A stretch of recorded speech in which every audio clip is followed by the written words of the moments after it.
Bapak dan Ibu yang dirahmati Allah, kita itu bahagia. Ibu harus banyak bersyukur kalau bapak suami tercinta rajin berjamaah sholat ke masjid. Karena nanti dalam hadis sahih, nasib ibu di akhirat itu tergantung pada nasib bapak di surga. Kalau nasib ibu lebih tinggi surganya dari nasib bapak, 50-50. Ibu bisa mohonkan syafaat Allah agar bapak juga bisa naik kelas. Tapi sebaliknya, kalau bapak yang surganya lebih tinggi dari ibu, nggak pakai syafaat-syafaatan, surga ibu akan otomatis ikut surga bapak. Karena Rasulullah bersabda, innal mar'ata ma'a zaujihal akhir fil jannah. Perempuan itu kalau menikah lebih dari sekali, surganya akan ngikut surga suami yang terakhir.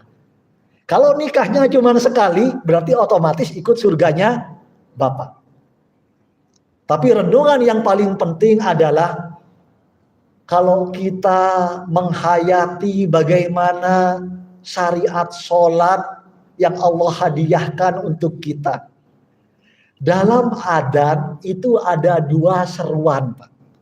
Ada 2 seruan, 2 ajakan untuk berjamaah. Yang pertama apa, Pak? Hayya alas sholat. Mari semua sholat. Yang kedua, hayya alal falah. Ini yang banyak kita nggak sadar. Alhamdulillah, hayya alas sholat, kita sudah semakin istiqomah. Kalau mendengar hayya alas sholat, pekerjaan semua ditinggalkan. Kesibukan rapat semua ditaruh. Berangkat semua ke masjid untuk berjamaah. Tapi yang sering kita nggak sadari, panggilan yang kedua itu sering nggak kita sambut. Hayya alas sholat itu adalah seruan untuk berjamaah di masjid.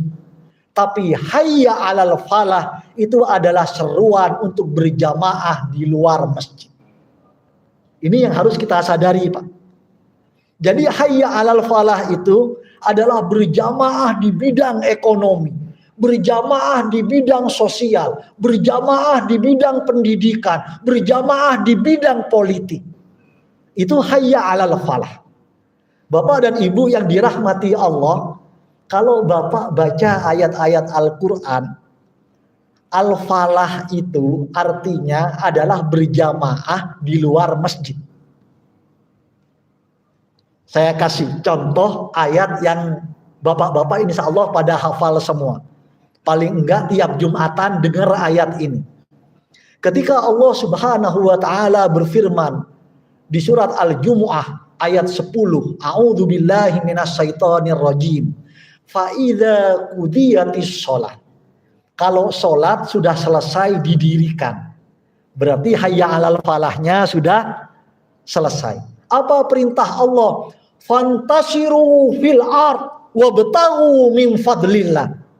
Maka menyebarlah kalian semua di permukaan bumi ini dan jemputlah kemurahan karunia Allah. Nah, ini fantasiru fil ard wabtaghu min fadlillah, ini adalah hayya alal falah. Berjamaah di bidang ekonomi, berjamaah di bidang politik, berjamaah di bidang sosial, berjamaah di bidang pendidikan. Ini hayya alal falah. Maka kemudian Allah lanjutkan wadhkurullaha katsira. Tapi sambil kalian bekerja di bidang ekonomi, menggerakkan pendidikan, menggalang ukhuwah di bidang sosial, bahu-membahu di bidang politik untuk kemuliaan umat dan negeri, jangan lupa untuk selalu mengingat Allah. Apa penutup dari ayat ini? La'allakum tuflihun. Kata tuflihun ini akar katanya sama dengan al-falah, hayya alal falah itu. Jadi Bapak dan Ibu yang dirahmati Allah, maka sebenarnya umat ini harus berjamaah. Di bidang ekonomi, konon Pak, jumlah penduduk Jakarta itu 10